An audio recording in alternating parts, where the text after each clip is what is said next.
Hey guys, it's an Absolute Aquatics. I'm going to be maintaining this aquarium. If you saw last week, my video was how frequent you should maintain an aquarium, and I talked about my opinions on that. But today, I'm going to actually do the maintenance, and I'm going to show you the big difference. The first thing I'm going to do is I'm going to drain the water down to probably about 1/3, and then I'll start trimming the plants and scraping the algae. Alright, and just like that, the tank is probably about more like halfway drained, but something I found very interesting is I always think it's super cool to look from the top down, kind of like a pond would in these aquariums, because there is just so much plant growth that you don't see because it's all just straight up in the back with these background plants.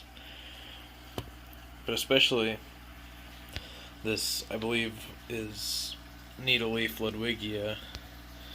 It is just a beautiful, like, reddish brown, pink color up here at the top, which I don't get to see as well through the tank. Alright, so now I've scraped the glass, as you can actually see into the tank somewhat. I'm going to take a look at these fish.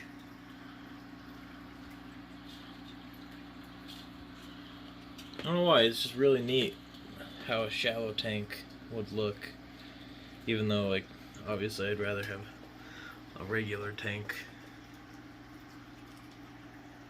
But you do get this cool top view. But now I'm going to cut out some plants. Alright guys, so we've got the tank filling back up. Something that I did, like the biggest change, is I ripped out a ton of this Pogostemon octopus to try to make more room for the, shoot, what is that plant called? Anyways, make room for this plant right there. It'll probably come back to me as soon as it's inconvenient. And I'm hoping to get more of that going. I have it grow, it starts all the way over there, but planted a few tops over here. So I'm going to fill up the tank to roughly about right here, and then I will stop it, and then I will pull all the plants up straight, and I will cut the tops of them off. Alright, and now I've done the trimming. It's starting to look pretty good. Obviously not nearly as jungly, especially over here with the Pogostemon and over here with the water wisteria. Water wisteria I actually cut back about this much a little while ago, because it was just way out of control, and since it has bigger, like, covers more area with its leaves, it was really killing out itself down at the bottom by the roots. So that's why it looks even thinner. And then this needle leaf Ludwigia in the back is probably the one that looks the most different. It's because it's not going all the way up the back and then all the way up to the front. And so I'm thinking it will come back even better than before, twice as bushy and even more red for when it gets back to that jungle look. And something else you'll really notice is there's a lot more light down at the bottom of the aquarium, which is a huge deal if I decide I want to try to grow back the Monte Carlo, because that's pretty much the only patch that is at all there, really, because of all this. But today I wasn't really looking at taking care of all this, pulling it out. I definitely missed a nice scrape right there, 2 of them actually, of algae off the glass, but that's alright. It's not that noticeable from a distance until after you really see it. So other plants in the tank, we've got all the Anubias. Looks like it's all doing pretty good.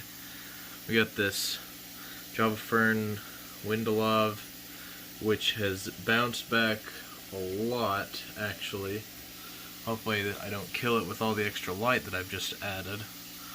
Then there's this Cryptone Deadeye Red, which actually was doing really well. Almost completely died but 1 leaf. Now it's came back to quite a few leaves. Got all this Java Moss that I never actually planted in this tank. It came on something. More Java Moss. All the dwarf sage that is supposed to be over there but has grown into the middle.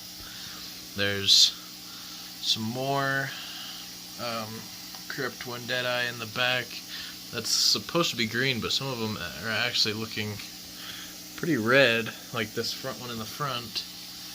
And there's this big crypt here. I actually don't know what that one is.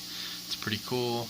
I've noticed in the fall its leaves were actually a lot more red, and now the newest leaf is back to green now that it's winter. Wondering if anybody knows what kind of crypt this is. It's actually probably it's the first crypt I've ever been able to keep alive, so it's just one that I figure someday I might want to get another one. The shrimp, for some reason I've always noticed whenever I do a big maintenance day like this, the shrimp just swim way more than they usually do. And then obviously the fish, you see them more, but that's because there's less places for them to hide, which I guess is the same for the shrimp, but I was more pointing out the fact that they're actually swimming around, not just hiding. They're swimming instead of being where they could hide. Anyways, I will show you this tank after it's completely full.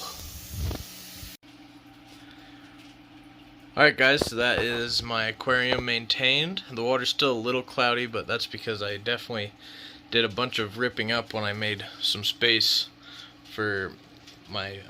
Man, I still can't remember the name of that plant. Bacopa. There we go. I'm making more space for the Bacopa between the Pogostemon octopus and there, where you can see the Bacopa, because I wanted to grow in and have a lot of it back there. Cut all the plants down short. Didn't do any cleanup in the front, but yeah, you can definitely tell that the aquarium it looks much more tidied up. But I also am excited to see it grow back into that jungle look. Anyways guys, thank you guys so much for watching. Please like, comment, let me know what you guys think. Let me know if you watched last week's video about the frequency of fish tank maintenance, and definitely subscribe to the channel.